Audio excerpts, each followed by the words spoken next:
ደግ ሰንብታችኋል ውድ ቤተሰቦቻችን በያላችሁበት ሰላማችሁ ይብዛ ለማለት እንወዳለን። ይህ ማህበራዊና ስነልቦናዊ ጉዳዮች የሚዳሰሱበት የኛ ቤት ነው። እንግዲህ ዛሬ በእኛ ቤት ተስፋ መቁረጥን ተስፋ ያስቆረጡ ምርጥ ባለትዳሮችን ይዤላችሁ መጥቻለሁ።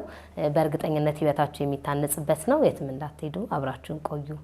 ውድ እንግዶቼ የእውነት ዛሬ እኔን አክብራችሁ ስለመጣችሁ ከምንም በላይ ደግሞ ከእናንተ ጋር ቆይታ ላደርግ ስለሆነ የተሰማኝን ደስታ በዛውም ምስጋና ለመግለጽ እወዳለሁ። አመሰግናለሁ። እሺ ከተመልካቾቻችን ጋር ለመተዋወቅ ያህል ስማችሁንና በዛውም የልጅነት አስተዳደጋችሁ ምን ይመስላል የሚለውን ንገሪኝ። አይኔ ካንቺን ጀምር። በመጀመሪያ እንግዳ አድርገሽ ስለጋበዝሽን በጣም እናመሰግናለን። እኛው ስሜ አይናለም ዋሌ ይባላል ወይም በሶሻል ሚዲያ ላይ የምታወቀው ሲፓራይ ደም ፍሬ በሚባል ብዙ ሰው ያቀኛል። እኔ ተወልጄ ያደግኩት ሀረር ነው።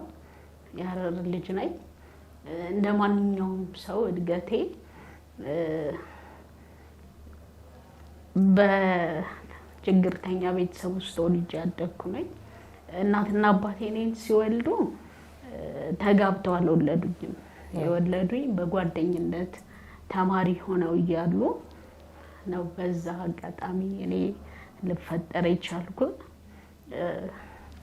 አባቴ ገና እናቴን እኔን አርግዛ እያለች ነው ልጅነቱን አልተቀበለም የካደኝ። ከዛ በኋላ እናቴ 9 ወራትን ብቻዋን በችግር ያው በዚህ አጋጣሚ ሙስሊሞች ናቸው ቤተሰቦቼና ያው ሙስሊም ቤተሰብ ደግሞ አንድ ሴት ልጅ ስታረግዝ በጣም ይከብዳል ጫናውም። ያለንበት አካባቢ ደግሞ በብዛት ሙስሊሞች የሚኖሩበት ሰፈር ስለነበር በዛን ጊዜ እናቴ ላይ በጣም ብዙ ጫና እንደተፈጠረባት ነው። ከዛ ከተወለድኩ በኋላ በ6 ወሬ እናቴ ጥላኝ ልትጠፋ ባዶ ቤት እናቷ ጋር ነበር የወለደችኝ። አያቴ ጋር እና አያቴ በሌለችበት ባዶ ቤት ነበረ ጥላኝ የጠፋችው። ከዛ ጀምሮ ነው አካል ጉዳተኝነቴ የጀመረው። በኋላ መጣበታል። እሺ አንተስ አስተዳደግህ ምን ይመስላል? የልጅነት ጊዜ ስምህ ማን እንበል?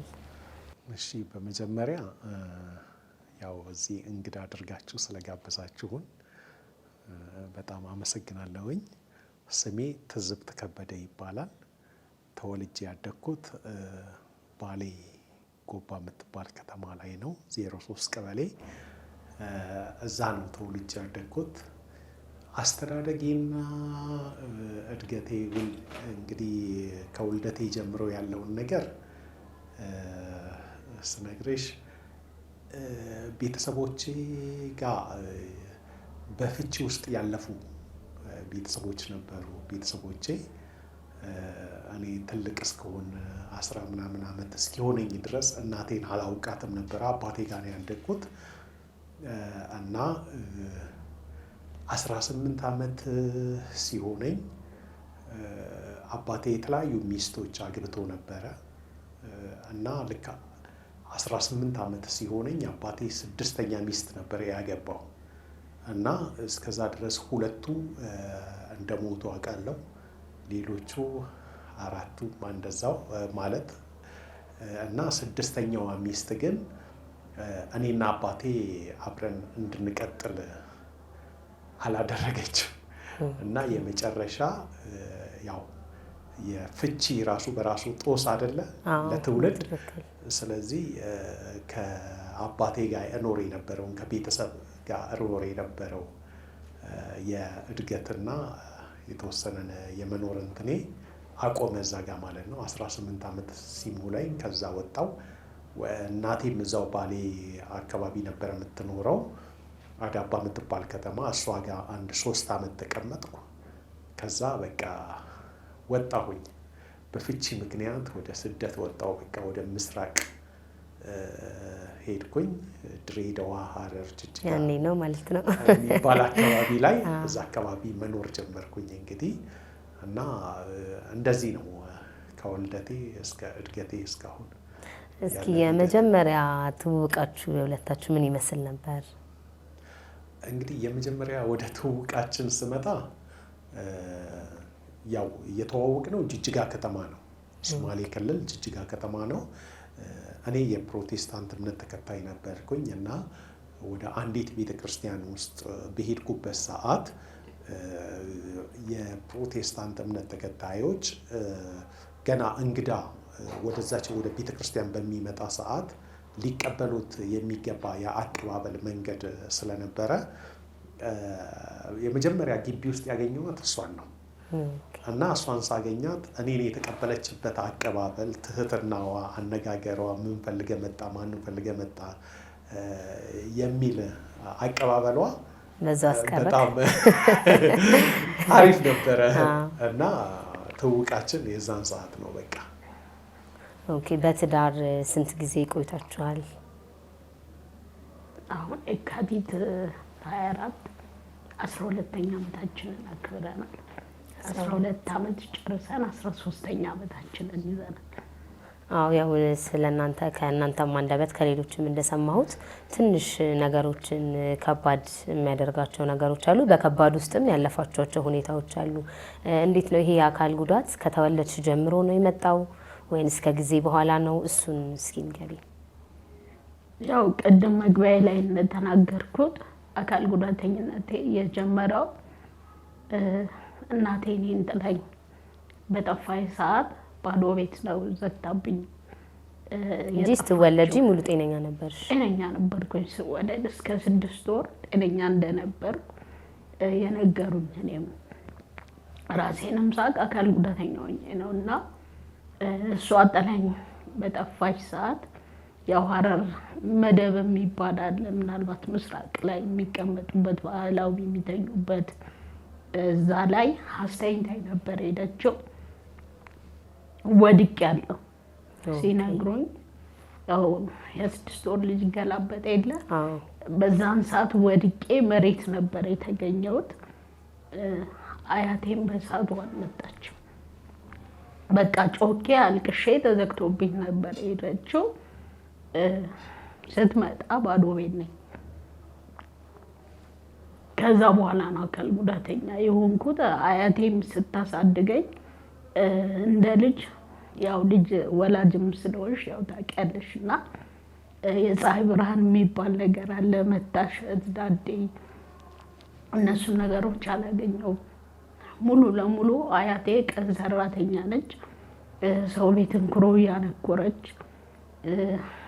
ሌላው ደግሞ ጋራ የሄደች እንጨት የሰበረች ሳር እያጨደች እሱን እየሸጠች ነበረ የምትተዳደረው እና በዛን ጊዜ ሙሉ ለሙሉ ታዝዬ ነው።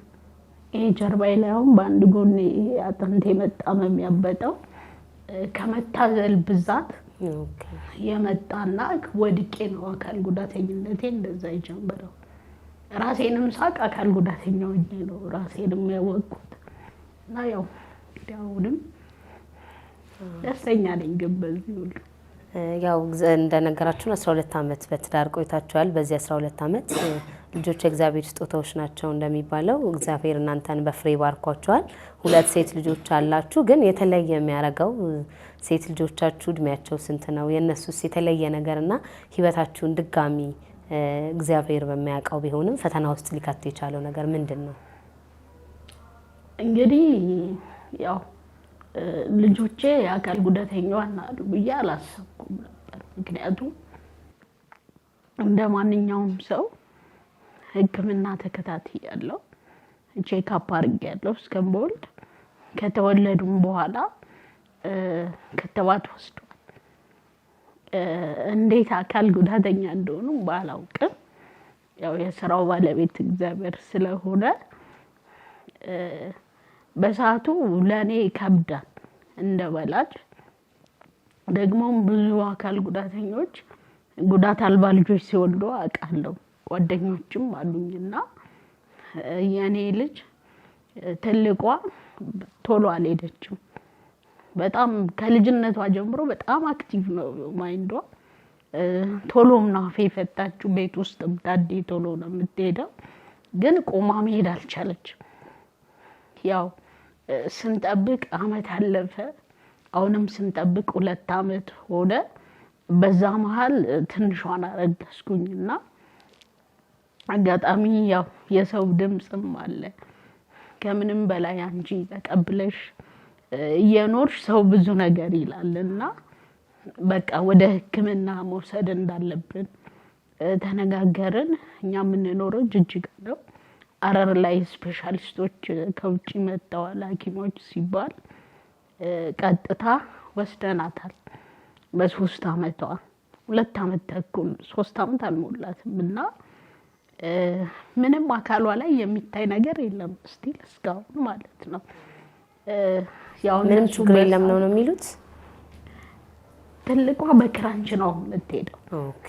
ትንሿ እየተንገዳገደች ግን ባላንስ የላትም።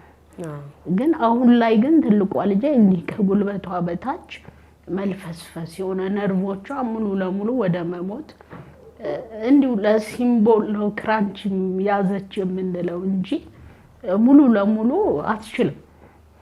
ሰው ካልረዳት ካልያዛት አትችልም። እና ወደ መጀመሪያው ስመጣለሽ ሕክምና ላይ ምናልባት ወላጆችን ሲያዩ እነሱን ተከትለው ስለሚሄዱ ነው የሚፈጥኑት። ድንገት አንቺ ያው እኔ ቁጭ ብዬ ነው በዳዴ ነው የምሄደው ቤት ውስጥና እሱም ተጽዕኖ ሊሆን ይችላል። እስቲ ትምህርት ቤት አስገቢያት አሉኝ። ልክ በ3 አመቷ ትምህርት ቤት አስገባዋት። ካለመሄድ ትንሽ መቆም ጀመረች፣ ግን አትሄድም። ዳይፐር አስሬላት ታቅፋ ነው ባጃጅ ውስጥ የምትገባው። ትምህርት ቤትም አቅፈው ነው ኦክሲቶች የሚያወርዷት። እንደዛ እያለ ቀጠለ። ልክ 2ኛ አመት ላይ ወደ KG1 ስትገባ የዛኔ ትንሽ የተንገዳገደች ትንሽ ለውጥ ብቻ መጣች እና 2ኛ ልጄን መውለጃ የደረሰ 2ኛዋ ልጄ ነው ወለድኩ። ስወልድ እሷን ስወልድ ከባድ ሰርጀሪ ነው የተሰራው። የመጀመሪያው ሰርጀሪ መንግስት ሆስፒታል ነው የወለድኩትና ሰርጀሪ በተሰራው ሰዓት ስፌቱ ዚግዛግ ስለነበረ እሱ ሲፈታ ቀድሞም ሐኪሞቹ ማደንዘዣ እንደሚሰራው ሳያውቁ ግማሽ ማደንዘዣ ሰጥተውኝ እንደዛ ነበረና እየሰማው ነው የወለድኩት። ማደንዘዣው ሳይሰራ በጣም ከባድ ፔን አለው። ረጅም ሰዓት የፈጀ ነው። ከ3 ሰዓት ተኩል በላይ የፈጀ። ያው ልክ ገና ምላጩ ሲቀደኝ የሚሉትን እሰማለሁ። ያው እነሱ ያወሩ ከላይ ያወራው ከስር ሊሰሩኝ ነበረና መንግስት ነበር ትልቋ፣ ትንሿን ግን በግል ነው የወለድኳት። ልክ የመጀመሪያ ምላጩ ሲያርፍብኝ ጮኩኝ። ዶክተር እሰማለሁ አልኩት። ከዛ በቃ ቀደናል፣ ምንም ማድረግ አንችልም፣ ሂዱ ቶሎ ማደንዘዣ አምጡ ተባለ። ተወጋው። አሁንም ማደንዘዣው አይሰራም። 3ኛ ዙር ተወጋው። አሁንም ማደንዘዣ አይሰራም። በዛን ሰዓት ያው ነፍስ አይደል፣ ህመሙም ከባድ ስለነበረ ፈራገጥበት ነበር እና ከዶክተሩ ጋር በጣም ጨቀጨቃል። ከዛ በዛን ሰዓት ሕክምና ተፈጠረ። ልጄ በሰላም ወጣለች ጎዴ። ግን እኔ በጣም መፈራገጥ ነበረ፣ በጣም እጮህ ነበረ። በቃ ግብ ፈጠርኩኝ እና ባለቤቴና እህቴ ደግሞ በመስኮት እያወሩኝ ነበረና አጋጣሚ እሱ በቃ ደንግጦ ጥሎ ሁሉን ሄደው ማለት ደምም በጣም ብዙ ደም ነው የፈሰሰኝ። ተርፋለሁ ብዬም አላሰብኩም። እኔ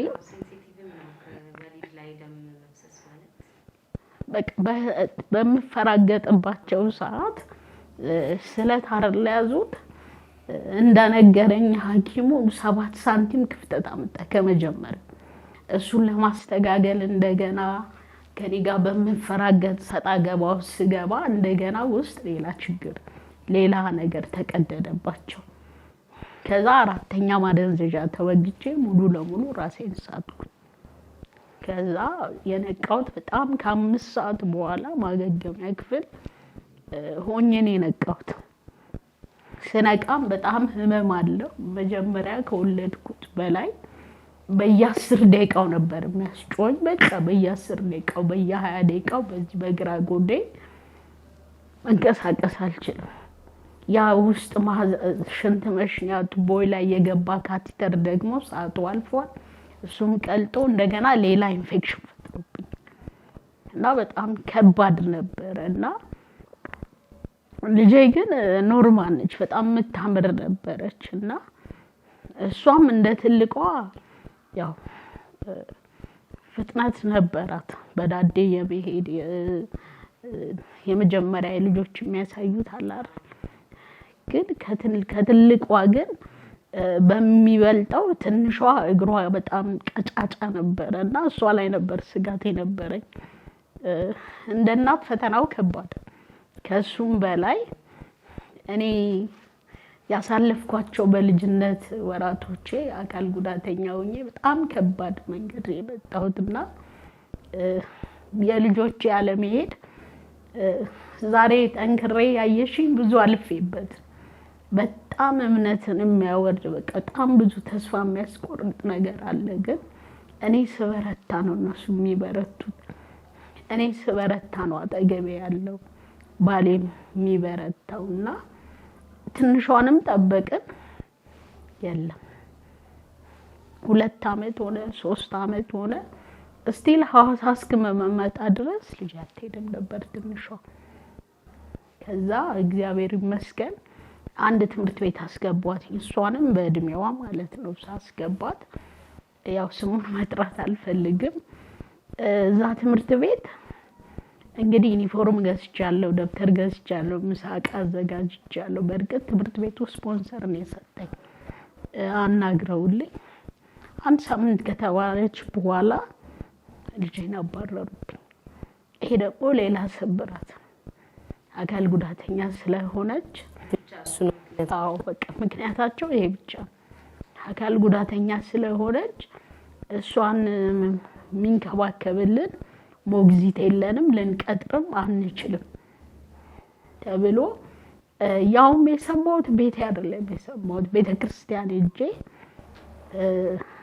ልጅቷ እዛ መጣች። ተላከችው አንድ ቸርች ነበር የምንገባውና ማሚ ነው የሚሉኝና ማሚ ነው ያለችኝና ወጣውና ምነግርሽ ነገር አለ አለችኝ። እሺ ምንድነው ስላት፣ በቃ ከነገ ጀምሮ ከሰኞ ጀምሮ ባርኳት እንዳትመጣ። ለምን አልኳት። በቃ መሄድ ስለማትችል እንደገና ለሷ ሞግዚት መቅጠር አንችልም፣ ስለዚህ እንዳትመጣ። በህይወቴ በጣም የከበደኝ ጊዜ ቢኖር ይሄ ጊዜ ነበር። ምክንያቱም እሷን ምን ብዬ ነው ማስረዳት? ታላቅ አለች ቤት፣ እሱ አለኛን ሁሉ ተሸክሞ ያለ ምን ብዬ ልንገራቸው? በጣም አለቀስኩኝ።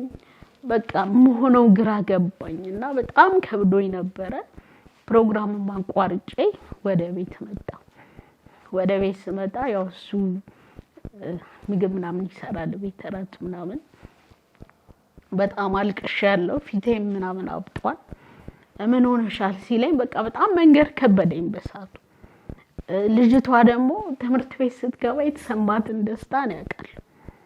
ብቻዋን ነበረ ከኔ ጋር ቤት የምትውለው ትልቋ ትምህርት ቤት ስለምትሄድና አጋጣሚ አብረው አይማሩም፣ ሌላ ትምህርት ቤት ነው። በቃ ለሱ ነገርኩት። ምን ያህል ልቡ እንደሚሰበር መገመት ይቻላል።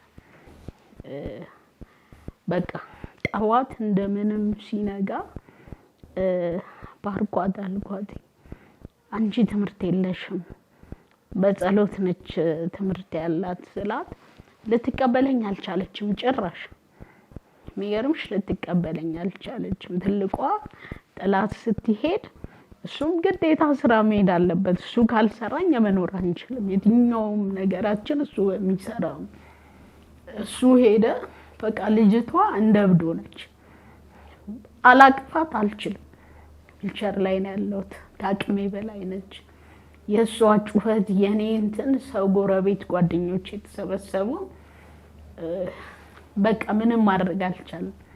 ደወልኩላት። በቃ ውሳኔዋ ያ ነው። ከዛ አንድ ትምህርት በቃ እንቀበልም አለች። ዩኒፎርሙን ሌላው መጠቀም ስለምትችል የዩኒፎርሙ ዋጋ ያሰፋሽበትን ዋጋ ንገሪኝና እሱን እከፍላለሁ አለች። ከዛ ጓደኞቼ ሌላ ትምህርት ቤት ይዘውኝ ሄዱ። እንዳጋጣሚ እዛ ትምህርት ቤት ደግሞ ስንደርስ እኩል ከባለቤትዋ ጋር እኩል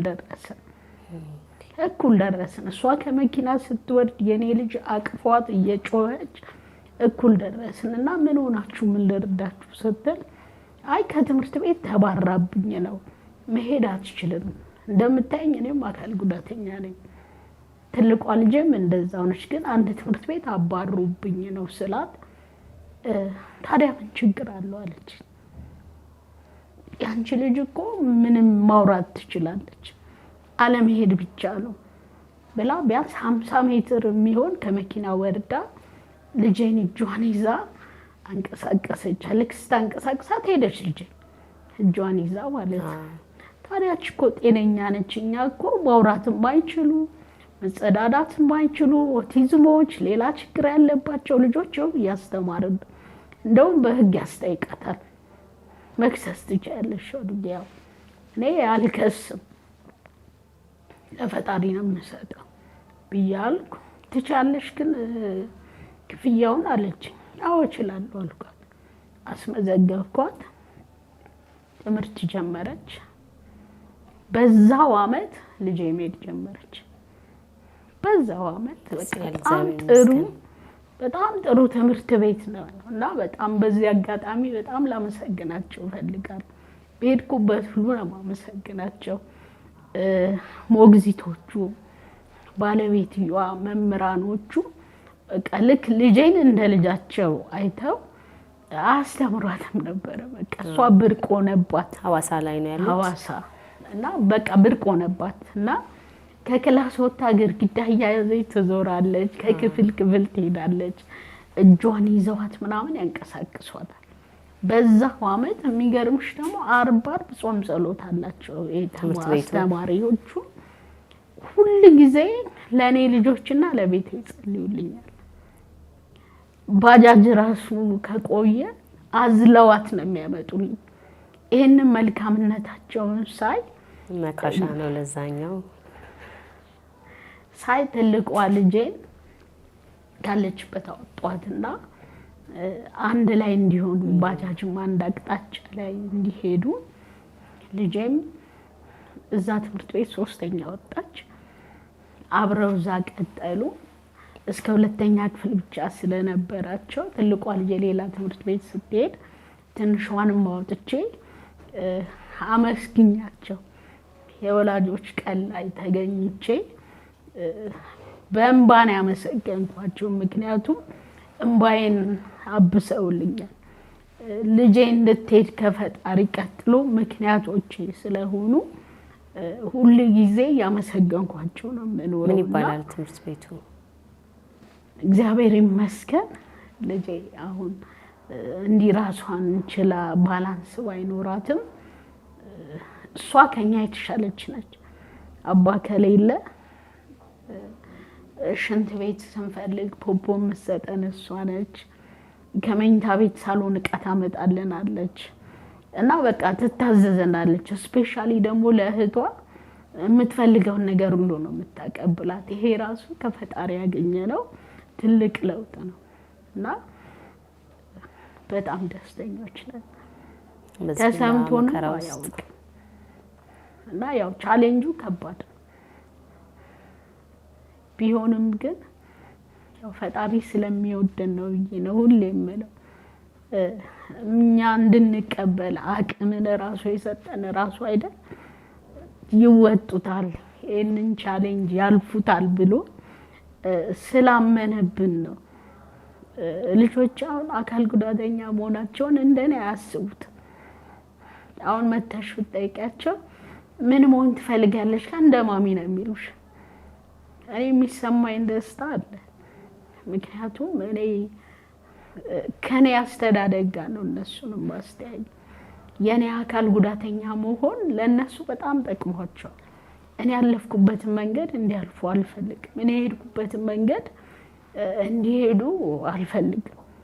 በሚችለው አቅም ለልጆቼ ነው የምኖረው፣ በሚችለው አቅምና ልጆቼም ጠንካራ ናቸው። ከፈጣሪ ቀጥሎ ደግሞ ባለቤቴ ትልቁን ድርሻ ይወስዳል። እንድንወጣ ከሰው ጋር እንድንገናኝ ብዙ የዛሬ አይን ዓለም እዚህ ጋር ለመድረሷ የልጆቼ መማር የልጆቼ መውጣት አባን የምለው እሱ የአባ ትልቁ ድርሻ የእሱ ነው። እንጃ ያው ይከብዳል። በሰው አእምሮ ውስጥ ታስቢው ምናልባት እናንተ ይሄን እንደ ጸጋ ተቀብላችሁታል እንጂ ያሳለፍሽው ከዛ ልጆች ላይ ሆነው ነገር ያው ላያስችል አይሰጥም ከሚለውም በላይ ነው እና በጣም ይገርማል እያሳለፋችሁት ያላችሁት ያሳለፋችሁትም ሁኔታ። በይበልጥ ግን ትዝ ይላንተ እንደዚህ እሷን ለሚስትነት ከመምረጥ ጀምሮ ከዛ እነሱን ከመንከባከብ ልጆችህን መተዋል ያለው ጉዞ ምን ይመስላል? አሁን ላይ የምንሰማው ነገር እያየን ነው። ትዳር ትንንሽ ነገሮች ትዳርን እየበተኑ ነው ያሉት። ይሄ ማጣት ማግኘት፣ የሰዎች ክፉና ደግ፣ የቤተሰብ መግባት፣ እነዚህ ሁሉ የተገቡ ቃል ኪዳኖች በእግዚአብሔር ፊት ተረስተው ትንንሽ ምክንያቶች እየሆኑ ነው እና ያው እንደ ሰውኛው ስናስበው እሱ ከምክንያት በላይ ብዙ ምክንያቶች አሉ ነገሮችን ለማበላሸት እና ይሄ ትጋት ጽናት እንዴት አገኘክ? እንዴት ነው? ያው እንግዲህ ብዙ ነገር እሷ ብላለች። በመጀመሪያ ያው እሷን ከእሷ ጋር ስንተዋወቅና ሳገኛት እሷን ስቀበላት በክራንች ነበረ የምትንቀሳቀሰው። ኦኬ፣ መጀመሪያ በዊልቸር አትሄድም ነበር? መጀመሪያ በዊልቸር አትሄድም ነበረ፣ በክራንች ትንቀሳቀስ ነበረ። ከዛ ያው ነርቮቿ የደከሙ ስለነበሩ እርግዝና ሲመጣ መንቀሳቀስ አቃታት። ኦልሬዲ ሰርጀሪ ደግሞ ስትነሳ ያው ማንም ሰው ሰርጀሪ ሲሰራ እንቅስቃሴ ማድረግ አለባት። እሷ ደግሞ ልጆች በመውለድ ሰርጀሪ ስትሰራ ኦልሬዲ ነርቮቿ ነው የእግሮቿም የሞቱት የባሰ መጀመሪያም ያው ኬዝ አለበት። ስለዚህ ከዛ በኋላ ወደ ዊልቸር መጠቀም የገባችው እና አምኜበት ነው ያገባኋት። አምኜበት ወድጃት ከዛ ባለፈ ደግሞ እኔ ከእሷ በተሻለ መንገድ መንቀሳቀስ እችላለሁ፣ በየትኛውም መንገድ ሰፖርት ላደርጋት ማለት ነው። ተጋግዘን ህይወትን እንድንመራ እንደዛ ነው ያገባዋት። ከአቀባበል እሷን እንዴት ተቀበልካት ላልሽኝ ማለት ነው። ከዛ ባለፈ ግን የምንወልዳቸው ልጆች ግን አካል ጉዳተኛ ይሆናሉ ማለት ኬዝ ይኖርባቸዋል፣ የሆነ ችግር ይኖርባቸዋል የሚል እንትን አልነበረንም፣ ግምት አልነበረንም በፍጹም። በቃ ከዛ በኋላ ግን የመጣው ነገር ልጆቻችን መሄድ ሳይችሉ ድጋፍ የሚፈልጉ ሲሆኑ ከዛ በኋላ እኔ በፊት መጀመሪያ የነበረኝ ጥንካሬ ነበረ ቤቴን ለመምራት ትዳሬን ለመምራት። ከዛ በኋላ ግን የበለጠ ለዚህ ቤተሰብ መኖር እንዳለብኝ የወሰንኩበት ጊዜ ነው። አንደኛዋም ተወልዳ ሁለተኛውም ከተወለደች በኋላ ስለዚህ እኔ በራሴ ድርሻ አካል ጉዳተኛ ቢሆኑም እገዛ የሚፈልጉ ቢሆኑም እኔ ለቤተሰቤ ኃላፊነቴን ካልተወጣው ሌላ ተጨማሪ ሰው መጥቶ ከኔ በበለጠ መንገድ ሊወጣ አይችልም። ስለዚህ እንደ ማህበረሰብ እንደ ሀገርም እንደ ሁሉም ማለት ነው ኃላፊነትን ከመወጣት አንጻር እኔ በቤቴ ኃላፊነቴን እወጣለሁ የሚል ጥንካሬ እንትን ያደረገኝ። የበለጠ ጥንካሬ የመጣው ልጆቹ ከተወለዱ በኋላ ነው። ችግሮች የሉም፣ ችግሮች አሉ። ልጅነት አለ፣ ወጣትነት አለ። ተጋብተሽ በትዳሩ ውስጥ ኖርማል ሆነሽ ኬዝ ሳይኖርብሽ እንኳን ትንሽ አለመግባባቶች ይኖራሉ። እነሱ እኛ ቤት የሉም ወይ? አሉ። ግን ከዚህ ባለፈ አንደኛ ይሄን ውሳኔ መወሰኔ በቃ ለዚህ ቤተሰብ እኔ ህይወቴን መስጠት አለብኝ ብዬ ወሰንኩኝ።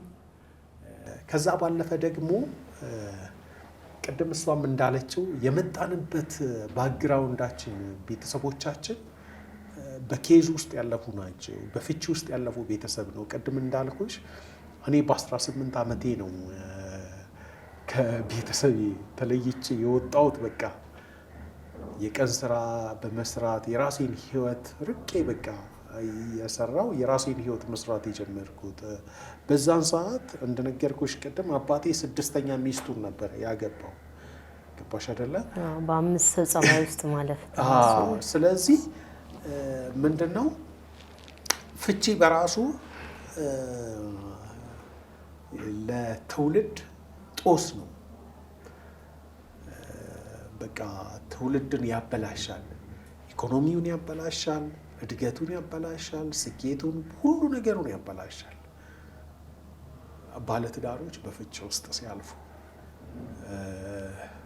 ኦልሬዲ ተፋተው እናትና አባት ተፋተው ልጆች ወልደው ተፋተው ተለያይተው ተግባብተው እንኳን ቢኖሩ የተወለደው ትውልድ ሙሉ አይደለም፣ ጎዶሎ ነው በራሱ።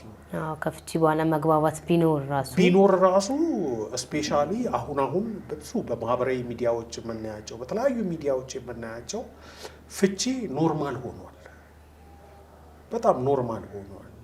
በተቃራኒው ግን በየትኛውም ሃይማኖት ፍቺን ይጸየፋል።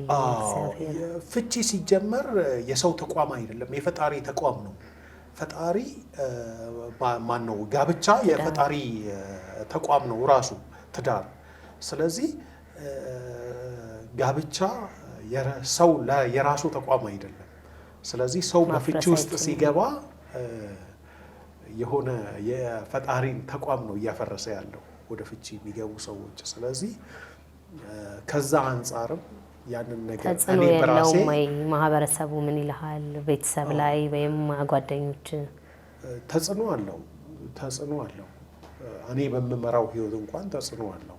ምክንያቱም አንደኛ አካል ጉዳተኛ ሰዎች እንዲቀበሉ አይፈልጉም። ቤተሰብ አይፈልግም፣ ማህበረሰብ አይፈልግም፣ ካልቸሩም የለም። ጤነኛ ሰው እንኳን ስታገቢ ብዙ መስፈርቶች አሉ በሀገራችን ባሉ ውስጥ። ግማሹ በዘር ያገባል፣ በሀገር ልጅ ያገባል፣ በአካባቢ ልጅ ያገባል። ብዙ አይነት የጋብቻ መንገዶች አሉ፣ ግን ተጽዕኖ አለው። ስለዚህ ያው ማህበረሰቡ ደግሞ የእንትን ጉዳት አለበት ማለት ነው። እዚህ ጋር አካል ጉዳት አለ፣ ማህበረሰቡ ደግሞ ገና ከስነ ልቦና ጉዳት አልተላቀቀም። እና አካል ጉዳተኛውንም ራሱ ወደ መንከባከብና አካል ጉዳተኛው ራሱ ይችላል ወይ የሚለው አመለካከት ውስጥ ኢቭን እስካሁን ድረስ በምንመራው ህይወት ውስጥ በደንብ አልተሰራበትም ገና። ስለዚህ ያንንም ኃላፊነት ከመወጣት አንጻር እንግዲህ እኔ በቤቴ ነው የጀመርኩት፣ ለዚህ ቤተሰብ በመኖር ማለት ነው። እኔ ከቤቴ ስጀምር ቢያንስ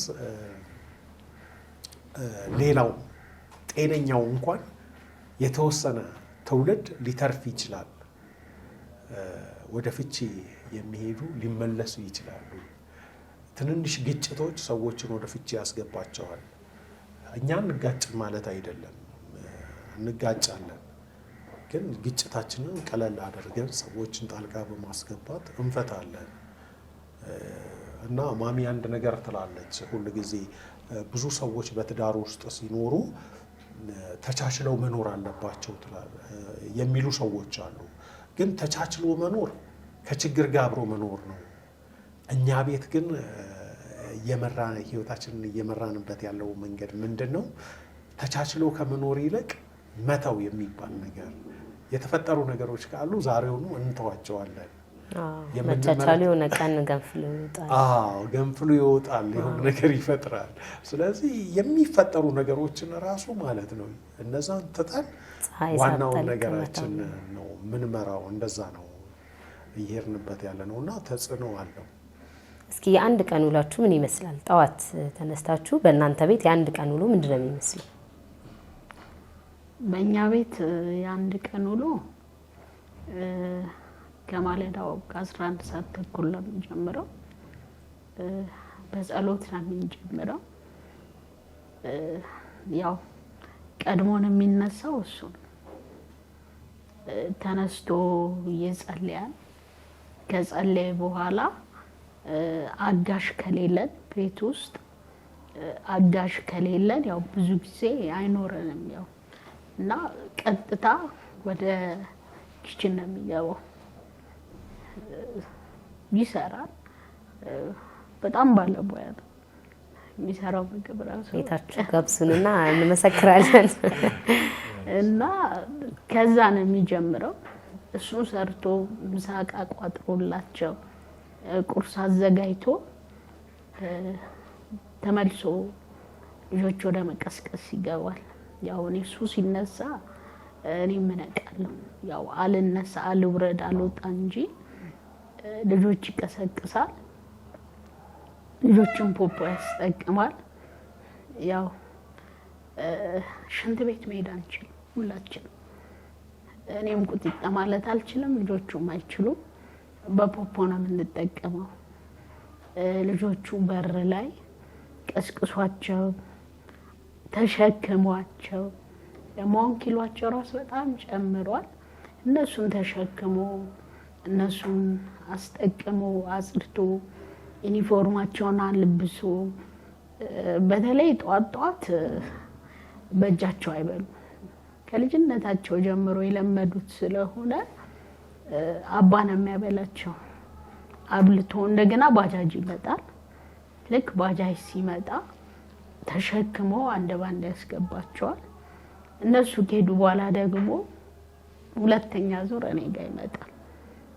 እኔ በዳዴ ነው ቤት ውስጥ የሚሄደው።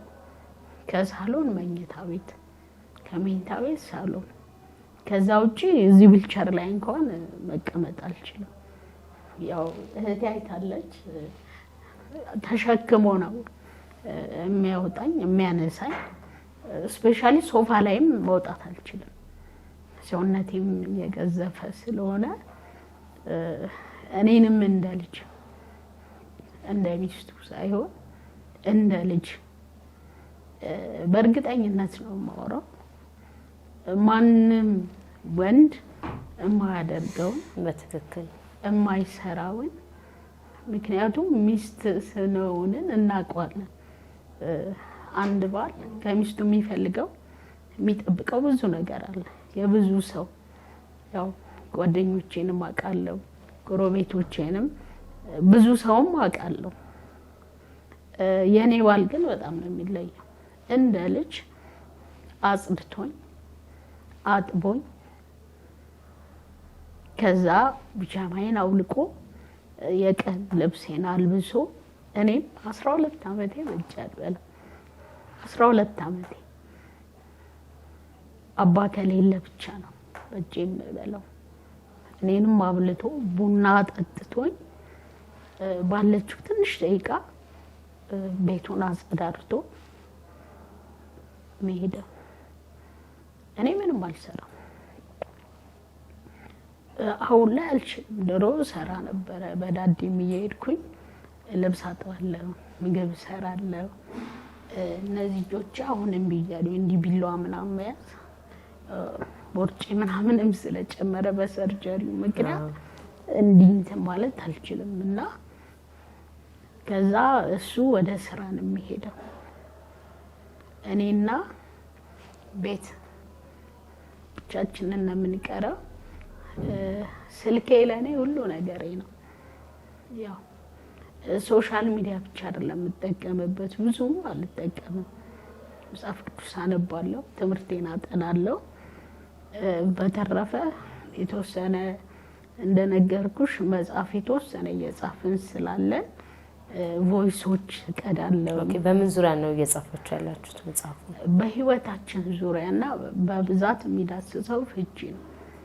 ፍቺ ላይ ይዳስሳል። ያው ትውልድን ለማስተማር ስለምንፈልገው እውነተኛ ፍቅር የለም በሚባልበት በትክክል በዚህ ዘመን ያውም ይሄኛው ዘመን ደግሞ በጣም ከባድ ዘመን ነውና አንድ ሰው ህይወት መታደግ ከቻለ ያንድ ሰው ትዳር ማዳን የአንድ ወጣት ህይወት ማዳን ከቻለ ያው ይሄንንም የመጣ ነው። ያው ብዙ መድረኮች ላይ እንጋበዛለን፣ ቤተክርስቲያኖች ላይ፣ አንዳንድ ሚዲያዎች ላይ በሚሰጠን ኮሜንት ነው በቃ ወደዛ ልንመጣ ቻልነው። ራዩ ቢኖረኝም በጣም የረጅም ጊዜ ህልሜ ነው። ተግባር ላይ አላዋልኩትም ነበረ። ከዛ ተነስቼ ነው መጽሐፉን ለማዘጋጀት በቃ ትውልድን ለማዳን። አዎ በዚሁ መጽሐፍሽ ላይ ምን ያህል ሄደዋል? ምንስ ነው የሚቀራችሁ?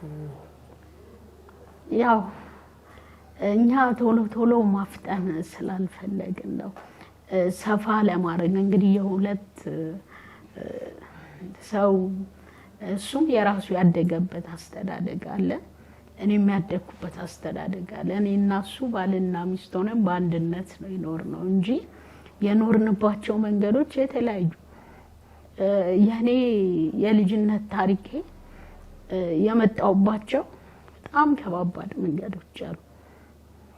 ስፔሻሊ አሁን እኔ ሶሻል ሚዲያ ላይ ሳይ በጣም ልብ የሚነካ ብዙ ነገር አለ ስለ ሴት ልጅ ጥቃት። እኔ በዛ ውስጥ አልፌ ያውቃል። አካል ጉዳተኛ በመሆኔ በዛ ውስጥ አልፌ ያውቃለሁ። አካል ጉዳተኛ ስትሆኚ ሰው የሚፈልግሽ ለቁም ነገር የሚፈልግሽ ሰው የለም።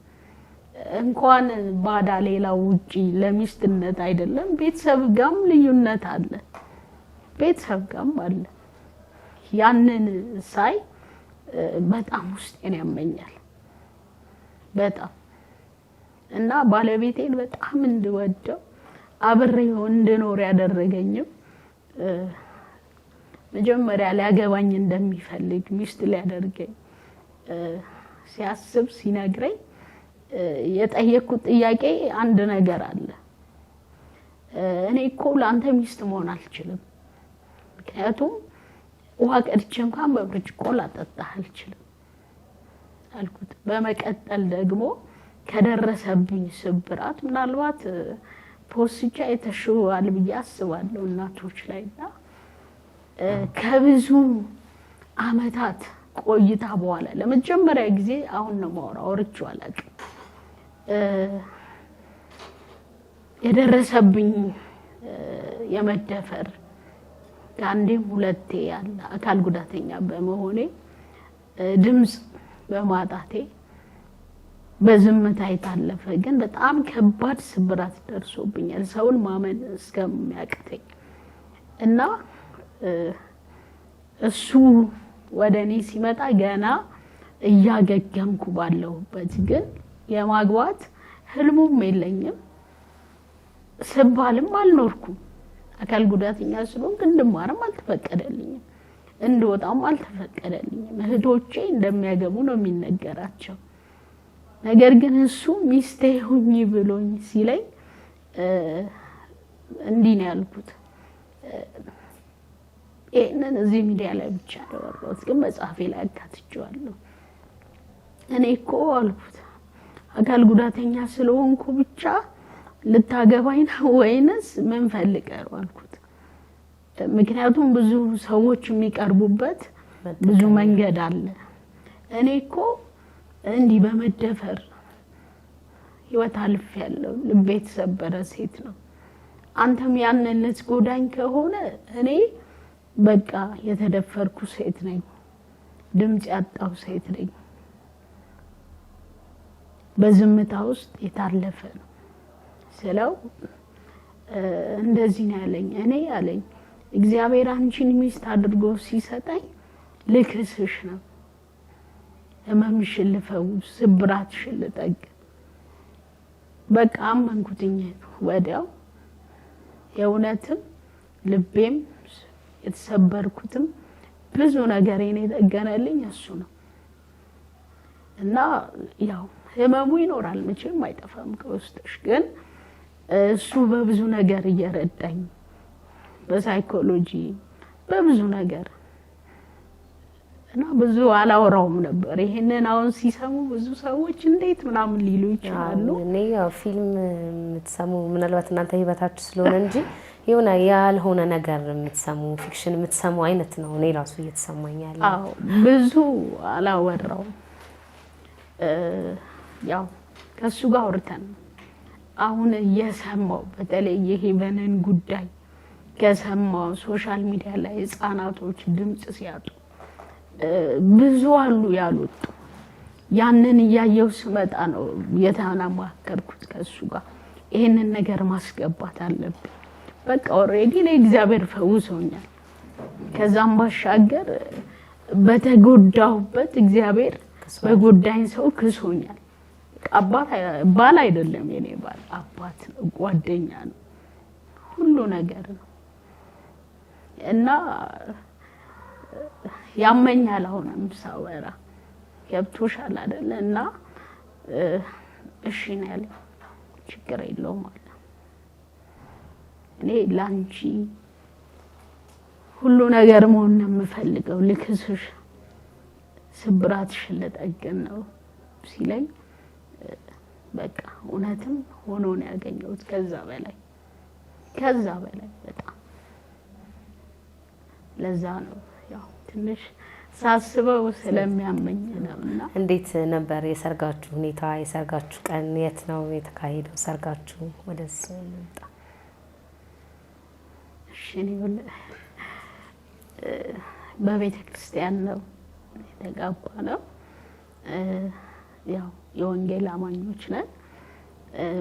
ክብረ ጽዮን ወንጌላዊት ቤተ ክርስቲያን ጅጅጋ አጥቢያ እዛ እኔና እሱ ጮኛሞች ሆነን ከቆየን ከተግባባን ከተስማማን መጋባት ስንወስን እንደኛ እምነት አካሄድ መጀመሪያ ለቤተ ክርስቲያን ያሳወቅነው።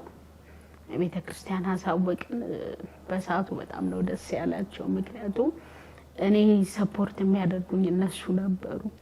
የቤት ኪራይ ከፍለው የሚያኖሩኝ፣ በሚያስፈልገኝ ነገር ሁሉ ከጎኔ የነበሩ የዛች ቤተ ክርስቲያን አባላቶች ናቸው እና ያው እንደ እናትም እንደ አሳዳጊም እንደ ቤተሰብም ለቤተ ክርስቲያን ነው ሁሉን ነገር የተናገርኩትና እነሱም ደስ ብሏቸው ነው የተቀበሉት። እሱን ደግሞ በቅርበትም ስለሚያውቁት እዛ አሳወቅን።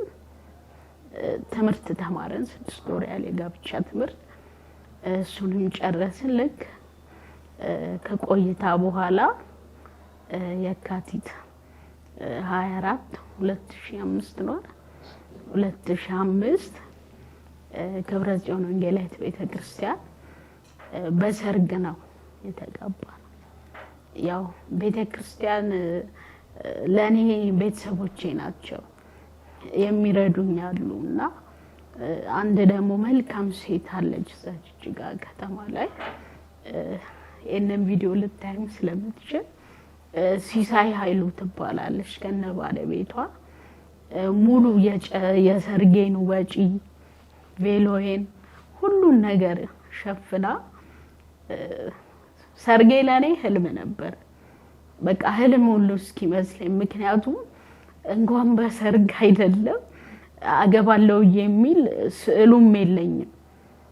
ነገር ግን በቬሎ እንዳገባ ደግሳ ሁሉን ነገር ሸፍና እንደገና እዛው ደግሞ ቤተክርስቲያን ዶክተር መንገር ይባላል የሚያስፈልገንን ነገር ሁሉ ቀለበት ከሱፍ መኪና ሁሉን ነገር ሌሎች ጓደኞቼ ካሜራውን ሁሉንም ነገር አድርገው በዚህ አጋጣሚ የጅጅጋ ቅዱሳን የክብረ ጽዮን ወንጌላዊት ቤተክርስቲያን አባላት ለኔ ባለውለታዎቼ ናቸው። መቼም ባደረሳቸው በኑሮ ባንዳንድ ምክንያት ወደዚህ ሽፍት አድርገን ሐዋሳ ብንመጣ ወደ ሐዋሳ የመጣችሁት መቼ ነው?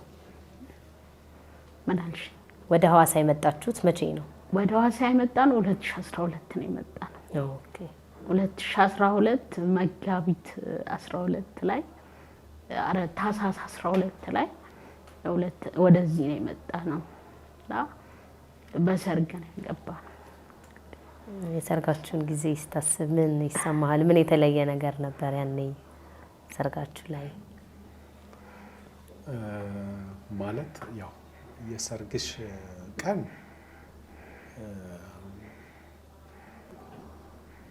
ብዙ የማይረሱ ነገሮች ይኖራሉ እና ደስ የሚል ቀን ነው። አንደኛ ቀደም እንዳልኩሽ ስፔሻሊ ለማሚ አካል ጉዳተኛ ሆና ስታገባ አንደኛ ማህበረሰብ የሚቀበለው ነገር አይደለም። ተጋብተውም ተስማምተው አንድ ላይ ይቀጥላሉ የሚል አመለካከትም በማህበረሰቡ ውስጥ አልነበረም። ልጅም መውለድ አትችልም ምናምን የሚል ነገር እና ያንን እንግዲህ እኛ ልክ ቤተ እምነቱ በሚፈቅደው መሰረት ቅድስና የሚባል ነገር አለ። የእጮኝነት ጊዜ፣ መጠናናት ጊዜ የሚባል አለ። ትምህርት ተምረሽ ለጋብቻ የምትዘጋጅባቸው ነገሮች አሉ። እነዛን ሁሉ ጨርሰን እንትን ስንል ስንቀርብ ያው ለእኛ በጣም ትልቅ ቀን ነው። የማይረሱ ቀኖች በሰው ሕይወት ውስጥ አንድ የሰርግ ቀን ነው እና ለእኔ በጣም ትልቅ ቀን ነው። በሰርግሽ ቀን እንግዲህ በጣም ብዙ አይነት ሰዎች ይገኛሉ አይደለ? ብዙ አይነት ሰዎች ይገኛሉ። እኛ የተጋባነውም በቤተ ክርስቲያን ስለነበረ አካሄዳችንም እኔም ከቤተሰብ ራቅ ብዬ ነው የራሴን ሕይወት ስኖር የነበረው። ቤተሰብ የነበረበት ኬዝ አለ እና በጣም የማይረሳ ቀን ነው። ከማይረሱ ነገሮች ውስጥ አንዱ በእኔ በሰርጌ ቀን ላይ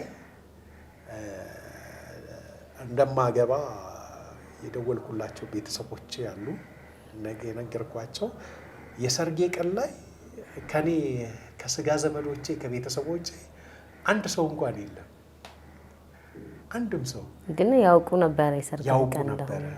አዎ አይ ከባድ ጊዜ ነው። አንድም ሰው እንኳን የሰርጌ ቀን እኔ ጋ የለም። ግን ምንድን ነው እኔ በጣም ደስተኛ ነበርኩኝ። ምን አለ መሰለሽ እመራበት የነበረው መንፈሳዊ ሕይወት ትክክል። እግዚአብሔር ከብሮበታል ከሰው በላይ። አዎ ማለት በዛ በክርስቶስ እንደ ቤተሰብ፣ እንደ እናት፣ እንደ አባት፣ እንደ ወንድም፣ እንደ እህት የተሰጡኝ ብዙ የእግዚአብሔር ቤተሰቦች ነበሩ። ስለዚህ ያንን የእግዚአብሔርን ሀሳብና ፈቃድ እፈጽምበት የነበረበት ቀን ስለነበረ ከተጠሩት ሰዎች በላይ አዳራሽ ሞልቶ ግቢ ሞልቶ ውጪ ሰው እስኪትረፈረፍ ድረስ በጣም ብዙ ሕዝብ ነበር የሰርጋችን። እና ያው የቀሩት ቀርቶባቸዋል። ቤተሰቦቼን ለመውቀስ ፈልጌ አይደለም፣ ትክክል ግን ተረድቻለሁ። አንዳንድ ጊዜ በአንዳንድ ችግሮች ላይ ያለሽ ይሄ ራሱ ምንድን ነው የሚያመለክተው? ቅድም እንደነገርኩሽ መጀመሪያ ላይ ቤተሰብ ጋር ባክግራውንድሽ ላይ ፍቺ የሚባል ነገር ካለ ፍቺ የሚወልዳቸው ነገሮች አሉ። ገባሽ? አሁን በእኛ ቤተሰብ ውስጥ ፍቺ የወለዳቸው ነገሮች ቤተሰብ እንዲራራቅ አድርጎታል። እንዳይፈላለግ፣ እንዳይቀራረብ፣ ሁሉም የራሱን አስተያየት አንቺ ላይ እንዲጭንብሽ የሚያደርጋቸው ነገሮች አሉ። ስለዚህ ልክ እንደዚህ ያለ ቀን ላይ ደግሞ ማለት ነው ያ ፍቺ የወለደው ነገር በእንደዚህ ያለ ቀን ላይ ውጤቱ እንደዚህ ያለ ቀን ነው የሚያመጣው። ስለዚህ እኔም አሁን ያው የሰርጉን ቀን ብታነሺም ማለት ነው ብዙ ጠባሳዎች አሉብን ከኋላ። ስለዚህ ነገ በኔ ሕይወት ላይ በኔ ትውልድ ላይ እንዳይቀጥል ፍቺ ከዚህ በኋላ ያለው ትውልድ ላይ እንዳይቀጥል ነው እኔም እየሰራ ያለሁት። ያው ዋና ርዕሳችን የሰርግ ቀን ቢሆን ያው እናንተ ምንድን ነው የሚለየው? ብዙ ሰዎች ኮች ያደርጋሉ፣ ያሰለጥናሉ፣ ይናገራሉ ካነበቡትና ካዩት ነው። እናንተ ደግሞ ከኖራችሁት ነው። ከኖር ነው ነው እኛ በህይወት እየኖር ነው ነው። በትክክል ከቤተሰባችሁ ባክግራውንድም አሁን እየኖራችሁት እየኖር ነው። እንደገና ደግሞ እኛ የወለድናቸው ልጆች አሉ። እነሱ ላይ ደግሞ ምንም አይነት ነገር እንዳይቀጥል መጥፎ ነገሮች እነሱ ላይ ኢንቨስት ገና ከህፃንነታቸው ጀምሮ አሁን እየነገርናቸው እየኖርን እያሳየናቸው እነሱ ላይ ኢንቨስት እያደረግን ነው። እኛ ደግሞ በተቻልነው አቅም ማህበረሰብን ተደራሽነት የሚያደርግ ነገር። በሰርግ ቀን ያው ከባድ ነው። እንኳን አይደለም ቤተሰብ ቀርቶ ከጠራሃቸው መሀል በጣም ብዙ ሰው ተገኝቶልህ ራሱ ስለቀረው አንድ ሰው የምንወቃቀስበት ማህበረሰብ ውስጥ ነው ያደግነው እና ያው ይገርማልም። አንድ ላይ ስትጨርሱ በሁሉም ነገር እገረማለሁ እንጂ እያንዳንዱ ንግግሮች እያንዳንዱ ህይወቶቻችሁ ላይ ያለፋችሁት ነገር በጣም የሚያስደንቅ ነው። አይንዬ አንድ ያይዘሽ እንድትነግሪኝ ነው። ሲጳራ የደሙ ፍሬ ነው አካውንትሽ የሚለው የምትጠቀሚበት ሶሻል ሚዲያ፣ እሱን ያወጣሽበት ምክንያት አለሽ ወይ? ሌላ ደግሞ ለሰዎች ብነግራቸው ተዝናንተውበት ተገርመውበት ያልፋሉ የምትዩ ገጠመኝ ካለ አንድ ላይ እንድታጫውቺ ነበር። ሲፓራ የደሙ ፍሬ በጣም የምወደው ስሜ ነው። በጣም ያው የትምህርት ቤት ማስረጃዎች አይን አለም ስለሆነ እንጂ በሲፓራ ብጠራው ሁሉ ደስ ይለኛል። ምክንያቱም መንፈሳዊ አባቴ ነው ሲፓራ ያወጣልኝ። እዛ ጅጅጋ በምኖር ሰዓት ያወጣልኝም እዚህ ጋር ምክንያቱ ላላወራ ይችላል እና በጣም ነው የምወደው።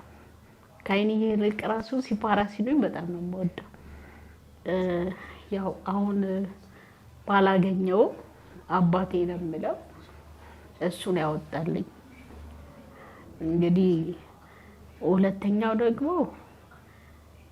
ያው ብዙ ገጠመኞች ይኖሩሻል። እኔና እሱ አብረን መንገድ ላይ ስንሄድ እኔ ንጹህ ሆኜ ነው የምወጣው ሁል ጊዜ ማለት ነው። ማህበረሰብ ላይ የተለመደው ምናልባት ወደዚህ ወደ አዲስ አበባ ይሻላል። ወደኛ አካል ጉዳተኛ የቆሸሸች ነች፣ አለባበሷም የወረደ ነው፣ እንደዛ ምናምን ነው ብቻ የሚታሰበው እና በቃ ዘንጠን ነው የምንወጣው አብረን። መንገድ ላይ ስንሄድ ሰው ሁሉ ነው የሚያየን። በጣም እየሳቅን ነው የምንሄደው፣ በጣም ደስተኛ ሆነን እንደ ባልና ሚስትም እንደ ጓደኛም እንደ ወንድምም ነው አብረን የምንሄደው እና ብዙ ሰው እንደውም በቅርብ ነው ማለት ዳርን ባልና ሚስት እንደሆነን እንጂ ታላቅ ወንድሜ ምናምን ሁሉ ነው የሚመስለው እና መንገድ ላይ ያስቆሙሽና ሳንቲም ይሰጡሻል። ለምሳሌ አሁን የኔ ቢጤ የሆነ የራሱን የቻለ ካራክተር አለው። የቆሸሸ ነው ወይ የሚለምንበት ስታይል ምናምን አለ እና ያም ነገር የለንም እኮ። አይከፋኝም ግን በቃ ሁሉ ጊዜ እኔንም ስለሚያዝናናኝ ነው እና አቁማው 10 ብር ይሰጡሻል። 10 ብር እንግዲህ ምንም ወይ ህይወትሽን አይለውጥም ወይ ምንም የምታደርጊበት ነገር የለም እና ያው አለመብሰሉ ያመጣው አው የሰውን እንትን ነው እዛ ጋር መረዳው እና ብዙ ጊዜ እኛ አካል ጉዳተኛ ስለሆነን እኮ አንለምንም እያልኩ ማስረዳበት ጊዜ አለና አንቀበልም። አብረን እየሄድን መኪና አቁመው ሁሉ እኮ ነው የሚሰጡሽ። በጣም ማጠብቂያቸው ሰዎች የልመና ስታይላችሁን ቀይራችሁ ደግሞ በዚህ መንገድ መጣችሁ ምናምን ይላሉና የማህበረሰቡ አለማደግ በቃ እኛ እኮ ንጹህ ሆነን ነው እንችላለን። ማሳያ ነን እኮ። እኔ እኮ ማሳያ ነኝ። አልተቀመጥኩም ቤቴ እየተማርኩ ነው። ንጹህ ሆኜ ነው የምወጣው ባለኝ ነገር። ይኸው በቃ እንደዚህ አሳምሮ ቀብቶ ባለኝ ነው የሚቀባኝ። አይዘው ቅንድቤንም ቀንድቦ ኩሎይ ሊፕስቲክ የትኛውንም ነገሬን እሱ ነው የሚያደርገውና ማሳያ ነው ግን ሰው ያንን አይረዳሽምና ሁሉ ጊዜ ስለምዝናናበት ነው። በቃ ሲያስቆም እናትና ሲሉኝ እንስቃለን። በቃ እኛ አንዳንዴ እንደውም እንደገጠመኝም ለልጆቻችንም ለጓደኞቻችንም የምናወራው ስለሆነ ይሄንን ብናገር ለብዙዎች ትምህርት ይሆናል። ስንሰጥ ሞራልን ባልነካ መንገድ አካል ጉዳተኛ ስለሆንሽ እኮ ለማኝ ነሽ ማለት አይደለም። መማር እንችላለን፣ ማግባት እንችላለን፣ መስራትም እንችላለን። ግዴታ እዛ ጋር መገኘት የለብንም። የሰው አመለካከት ከዛ መውጣት አለበት። እሺ፣ ለማህበረሰቡ በምን በኩል ተደራሽ ልትሆኑ ተዘጋጅታችኋል? እንግዲህ ቅድም እንዳልኩሽ ምንድነው እኛ የመጣንበት አመጣጥ አለ። በፍቺ ካለፉ ቤተሰብ ውስጥ ነው የመጣ ነው። ስለዚህ እኛ በራሳችን ደግሞ አሁን በማህበረሰቡ ፍቺን እንደ ኖርማል እየቆጠረ ያለበት ወቅት ነው እና በትንሽ ግጭቶች ህይወት እስከ ማጣት ደረጃ የሚደርሱ ጓደኛሞች አሉ፣ ባለትዳሮች አሉ እና በጣም ሰፍቷል። ኦልሞስት በቃ እንደ ኖርማል እየታየ ነው። ስለዚህ እኛ የምንኖረው ላይፍ ደግሞ እኛ የመጣንበት የኛን ህይወት ጎርቶታል። በኢኮኖሚ ጎርቶታል። የትኛውንም ስኬቶቻችን ለማሳካት ጎርቶናል የኛን ላይፍ። እኔ ጋም አለ እሷ ጋም አለ ይሄ ነገር። ስለዚህ ፍቺ ይቁም፣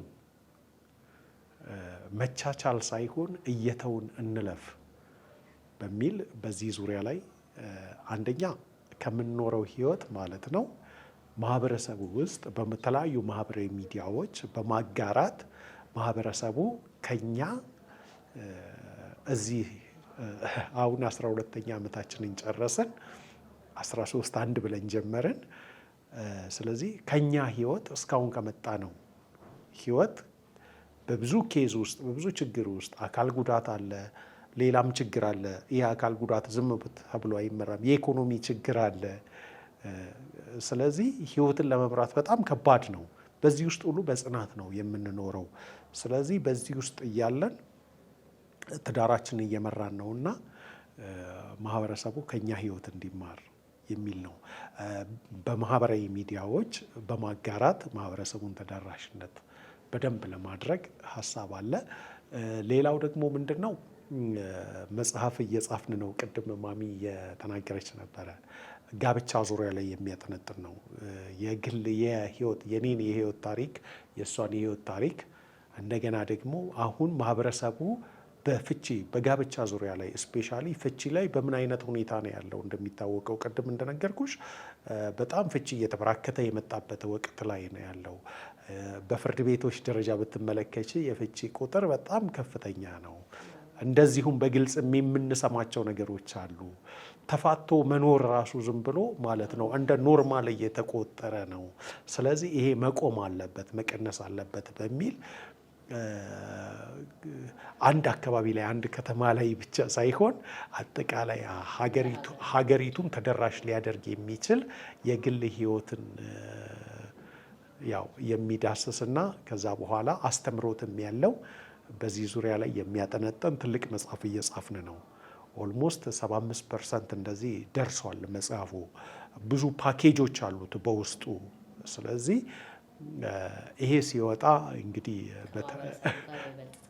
በበለጠ እንገናኛለን ብለን እናስባለን እና በዚህ ዙሪያ ነው እንግዲህ ልጆቻችን ላይ ኢንቨስት የምናደርጋቸው ነገሮች አሉ። እኛ ልጆቻችን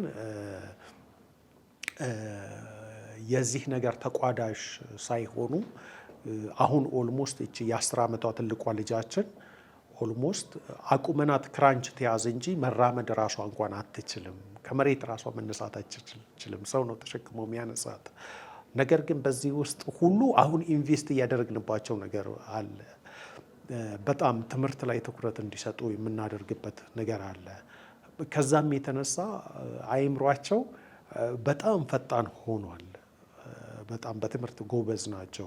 ስለዚህ እነሱ ላይ ደግሞ በደንብ መስራት እንፈልጋለን። ገና ከልጅነታቸው እኛ ራሳችን ማለት ነው እኛ ልጆች ላይ ኢንቨስት አድርገን ማለት ነው ተጽዕኖ ፈጣሪ እንዲሆኑ እንፈልጋለን።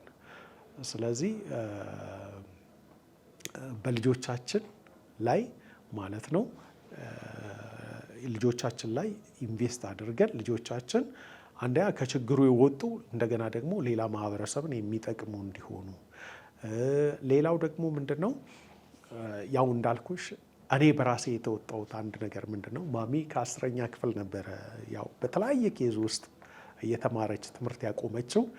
ከዛ በኋላ ማሚ ቤት መቀመጥ የለባትም ብዬ ዶክመንቷን ከቤት ወስጄ እሷ አታውቅም ከኮሌጅ ወስጄ አስመዝግቢያት ከዛ በኋላ ደብተር ገዝቼ ሁለታችንም እሷን ለማስተማር ብዬ እሷን ዊልቸር እየገፋ የሚሄድ ሰው ስለሌለ እኔም በቃ ቀን ስራ ነው እኔ ግን የምሰራው ግን እኔም ተማርኩኝ።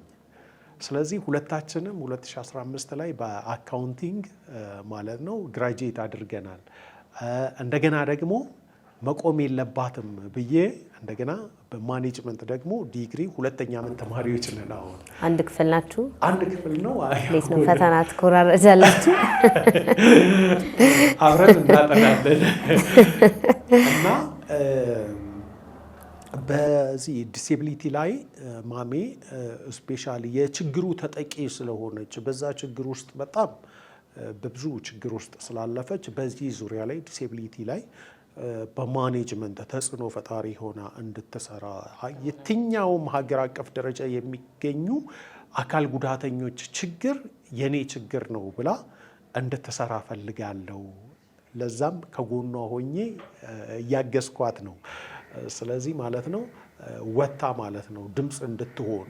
ለምንድን ነው አካል ጉዳተኝነት ላይ አልተሰራም? በጣም አልተሰራም። በማህበረሰብ ደረጃ በመንግስት ደረጃ በጣም ብዙ የሚጎሉ። እኔ ልንገረሽ ትልቋ ልጄ አሁን የምትማርበት ትምህርት ቤት ማለት ነው ሽንት የምትሸናበት ሽንት ቤት ለአካል ጉዳተኛ አላዘጋጁላትም። ግን የሚያስገድድ ህግ አለ። እዛ ጋር ሄደሽ እንትን ብትይ በአንቺ ላይ ተጽዕኖ ይፈጥሩብሻል። ትምህርት ቤት ላይ ከርዕሰ መምህሮች ጋር ከማኔጅመንቶች ጋር ስትነጋገሪ ከፈለክ የፈለክበት ቦታ ወስደህ ማለት ነው ማስተማር ትችላለህ። ይሄ አካል ጉዳተኛ ትምህርት ቤት አይደለም። እንደዚህ ያለ ምላሽ ነው የሰጡን። ስለዚህ ማለት ነው እኛ ድምፅ ሆነ ማሚ ድምፅ ሆና አስገዳጅ ህጎች በየትኛውም መስሪያ ቤት በተለያየ ቦታ ላይ ኖረው የአካል ጉዳተኞች መብት እንዲጠበቅ እንድትሰራ እሷን ሰፖርት አደርጋለሁ በዚህ ዙሪያ ላይ ማለት ነው። ምክንያቱም እየተሰራ አይደለም። በጣም ምንም ነገር አልተሰራም ማለት ይቻላል። ማለት የሚወሩ ነገሮች አሉ፣ ተግባር ላይ ግን ዜሮ ነው። አሁን የኔ ልጅ ትምህርት ቤት ሽንቷ ከመጣ ሙሉ ቀን ነው የምትማረው። ትልቅ ናት። ዩኒፎርሟ ላይ ሸንታ በጣም ካስገደዳት በስብሳ ነው የምትሄደው። መንቀሳቀስ አትችልም። ቁጭ ብላ ደግሞ ሌሎች የሚጠቀሙበት ሽንት ቤት ላይ መጠቀም አትችልም እና በጣም ችግር ነው። ስለዚህ ያለው አመለካከትም ራሱ በጣም የወረደ ነው።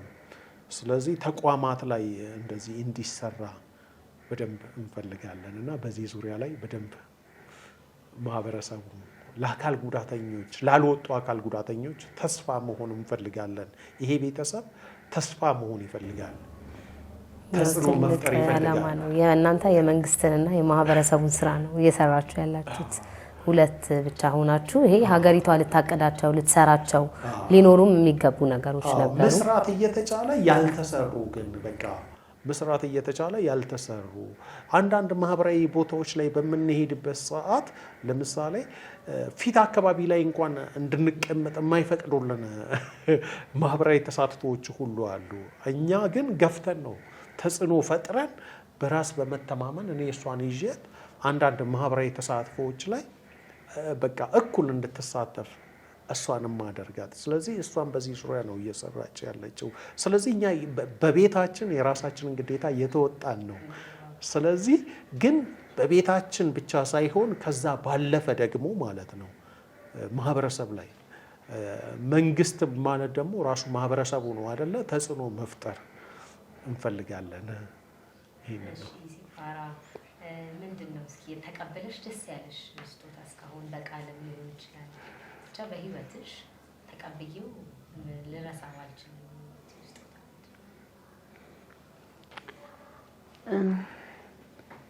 እኔ ለረሳው የማልችለው መጀመሪያ ፈጣሪ ለኔ ሰጠኝን ስጦታ ልረሳው አልችልም። ምክንያቱም እግዚአብሔር አምላክ ለሰው ልጆች ሁሉ የሰጠው ስጦታ ኢየሱስ ክርስቶስን ለኛ ስለ ኃጢአታችን ቤዛ አድርጎ ስለሰጠ ትልቅ በህይወቴ የተሰጠኝ ስጦታ የምለው እግዚአብሔር ልጅ ኢየሱስ ነው።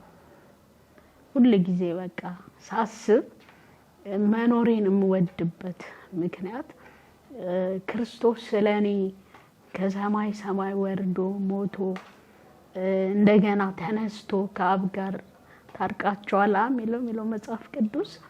ይሄ ለኔ ትልቅ ስጦታ ነው። ከዚህ የሚበልጥ ስጦታ ያው ምድራዊ ነው። ትልቁ ስጦታ በክርስቶስ ያገኘሁት የልጅነት እሱን አልረሳም። በመቀጠል ልጆቼን የወለድኩ ሰዓት እነሱን በመውለዴ ሁሉ ቀን ፈጣሪን የማመሰግን ሴት ነኝ። እኔ በትንሹም በትልቁ እግዚአብሔርን ማመስገን ፈልጋለሁ። ሰዎችም ትንሽ አደረጉልኝ ብዙ ሰዎችን በማመስገን ነው በብዛት የምታወቀውና ልጆቼ የተሰጡኝ ቀን ያው በሱ አማካኝነት ቢሆንም ልጅ እናት አይደለ እናት እኮ የሚያስደስታት በዚህ ምድር ልጆቿ ናቸው። ልጆቼን ያገኘሁለት በተለይ ትልቋ ልጄ ቃል የለኝም ያው ልጅሽን አታበላልጭም በእርግጥና ትልቋ ልጄን በጣም ነው የምወዳት። መልኳም እኔን ነው የሚመስለው በቃ ሃይ ኮፒ ነች ከኔ ጋር ወራሯ ምናምንና እሷን የወለድኩበት ቀን በቃ ለኔ ተሰጠኝ ስጦታ እሱ። ብዙ አይነት ስጦታ ከሰው ተቀብዬ አውቃለሁ ባለቤቴ የሚሰጠኛል እሱ እንደውም ሰርፕራይዝ በማድረግ በጣም ይታወቀ እና አንደኛ እግዚአብሔር የሰጠኝ ስጦታ ክርስቶስ ለኔ ስለሰጠኝ ትልቅ ስጦታ ነው። በመቀጠል ደግሞ ልጄን የወለድኩበት ቀን ምክንያቱም እኔና እሱ እንደተጋባን አልነበረም ያረገዝኩት ቆይቼ ነበረ ከ7-8 ወር በኋላ እና ድምጾች ነበሩ የሚረብሹ እሱና እኔን የሚያጣሉ የሚያፋቱ ነገሮች ነበሩ እና ልጄ መውለድ እንደማልችል በቃ ሰው ይወስንልሻል አንቺን ስትወልጂ መከራ እኮ ነው ስታጪ መከራ ነውና ያ ነገር ትንሽ እንትን ብሎን ነበርና ልክ እሷን ያረገዝኩ ቀን የእውነት የተሰማኝ ደስታ እኔ አውቃለሁ። በሰዓቱ እሱ አልነበረም ብቻዬንም ነበረ ቼክአፕ ምንም ሄደው ያው በክራንች እንከሳቀስ ነበረ ከሁለተኛው ልጄ ወሊድ በኋላ ዊልቸር ላይ ተቀመጥኩትና በጸሎት የተሰጠች ቀን ያቀፍኳት ቀን እናቴ ሆንኩ ቀን ጡት ያጠባኋት ዕለት ሁሌ ልጄን በዛ መንፈስ ነው አሁንም የማያት። የሚገርመው ትልቅ 10 አመት ሆኖ ራሱ ማየጡትሽን አጥኝ ነው የምትለኝ በጣም በቃ ልብሴን ሳወልቅ ምናምን ካየች ሮጣ መጣ ነው ጡቴን የምትይዘውና ለሷ በጣም የተለየ ነገር አለኝ በቃ ስጦታዬ ነች። ጸሎትም ያልኳት ለዛ በቃ በጸሎት ነው ያገኘኋት የጸሎቴ መልስም ነች በጸሎትም ነው ያገኘኋት በጸሎትም ነው የወለድኳት። ለዛ እነዚህን ሁለት ስጦታዎች ሁልጊዜ አስደስቱኛል። ማየት የምትፈልጓቸው ሀገር ውስጥም ከሀገር ውጭም ማየት መሄድ የምትፈልጓቸው ቦታዎች አሉ? እኔ ከኢትዮጵያ ውጪ እስራኤል መሄድ በጣም እወዳለሁ። እስራኤል ሀገር ድሮም ነው መለወሱንና እስራኤል መሄድ በጣም እወዳለሁ። ያው እዛ ያሉ ታሪኮችን ማየት መጎብኘት በጣም እሺ ያው ጨዋታችን እያገባደድን ያለነው ለሰዎች ሳንነግራቸው መሄድ አንፈልግም ይሄንን ብንላቸው ደስ ይለናል የምትሉት እዚህ ለመድረሳችሁ ከፈጣሪ ቀጥሎ ያገዟችሁ የረዷችሁ ሰዎች ብናመሰግናቸው ደስ ይለናል የምትሉትን እንድትናገሩ ድል ስጥ። ያው እንግዲህ ብዙ ነን እኔም በማውራት የምታወቀውና እዚህ ለመድረሳችን አሁንም ትልቁን ድርሻ የሚወስደው ፈጣሪ ነው። እሱን ዘወትር ነው የምናመሰግነውና በመቀጠል እንዴት እንደማደርግ አላውቅም ግን ለማስታረቅ ያህል ያው በጣም ብዙ ስለሆኑ በእኛ ህይወት ላይ የብዙ ሰው አሻራ የመቆማችን ትልቁ የመቀጠላችን ዛሬ እዚህ ለመድረሳችን በጣም ብዙ ሰዎች በእኛ ህይወት አሻራ አስቀምጠዋል። ስፔሻሊ እኔ ከቤት ከወጣሁ ጀምሮ ከወጣትነቴ ጀምሮ ቅድም እንዳልኩኝ ቤተክርስቲያን አለች የዳረችኝ ሳገባ ከዛም በኋላ ብዙ አሉ። አሁን አንዱን ስም ብንጠራ ድንገት አንድ ሰው ብንረሳ ያው የሚፈጠር ነገር ሊኖር ይችላል እነዛ ሰዎች ጋርና በጣም እናመሰግናቸዋለን እንወዳቸዋለን ሁሉ ጊዜ ምን ማወራው ነኝና እግዚአብሔር አምላክ ዘመናችሁን ይባርክ። ብድራትን የሚከፍል የሰማይ አምላክ ነው። እኛ እናመሰግናለን ከሚል ውጪ የሰውን ውለታ የሰውን መልካም ነገር መመለስ አንችልም። እግዚአብሔር አምላክ ግን ላደረጉልን በህይወታችን በኑሯችን እጃቸውን ላስገቡ ሁሉ እግዚአብሔር ብድራትን ይክፈል። ስፔሻሊ ሐዋሳ ላይ ስም መጥራት እፈልጋለሁ። ወደ ሶሻል ሚዲያ እንድወጣ ብዙ በህይወቴ ትልቅ ሚና የተጫወተ ምንተስኖት መኩሪያ የሚባል የቸርች ልጅ ነው። በጣም ወደው ልጅ ነው። ምክንያቱም እኛ ከዚህ ቀደም ሶሻል ሚዲያ ላይ ስንመጣ ካለብን ችግር ከኢኮኖሚ ችግር ካለመሄዳችን ጋር ተያይዞ በእርዳታ ነበር ሰው የሚያቀን በብዛት። ይሄ ልጅ ግን ወደኛ ቤት ሲመጣ እኛ ህይወታችንን ነው ለማንም ሰው ሲመጣ ማወራው ነኝ። ምክንያቱም ከዛ ውጪ ምንም ህይወት የለንም። የቆምነው የረዳን ፈጣሪ ነው ዛሬ እንድንቆምና ያንን ሳወራ እናንተ ተረጂ አይደላችሁ፣ የብዙ ትውልድ ማገዝ ትችላላችሁ፣ ብዙ ትዳርን መታደግ ትችላላችሁ፣ ለብዙ ሰው ማስተማር ትችላላችሁ ብሎ የነበረን ሙሉ ለሙሉ በሚባል እይታችንን የቀየረልን እሱ ነው።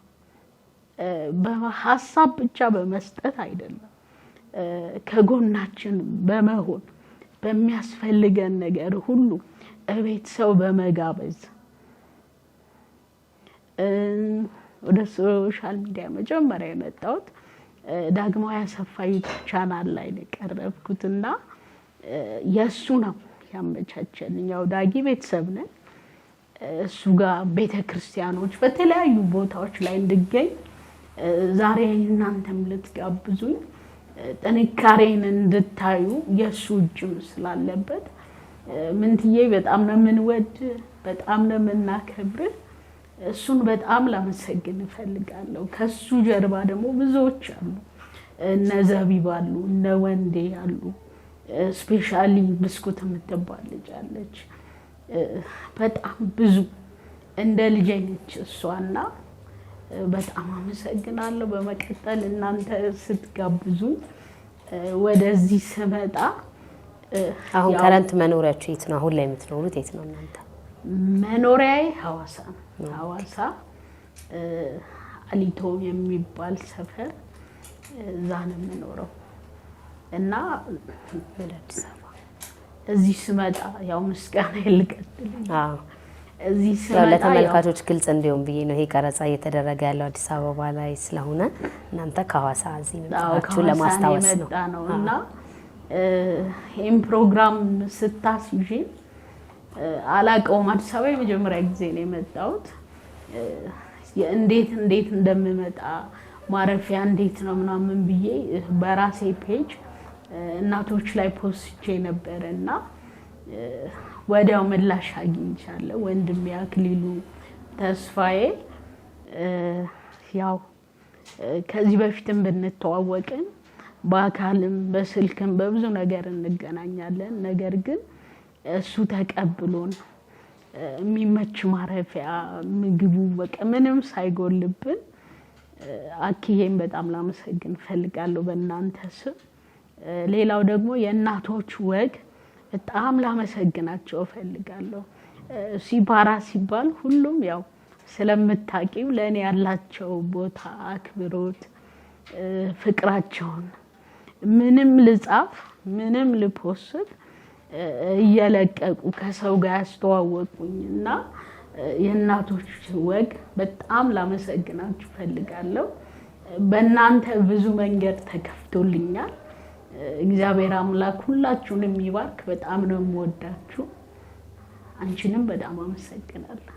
እሺ እኔ ያው በተደጋጋሚ እየነገርኳችሁ ነው። እኔ ራሴን እንደ እድለኛ ነው የምቆጥረው።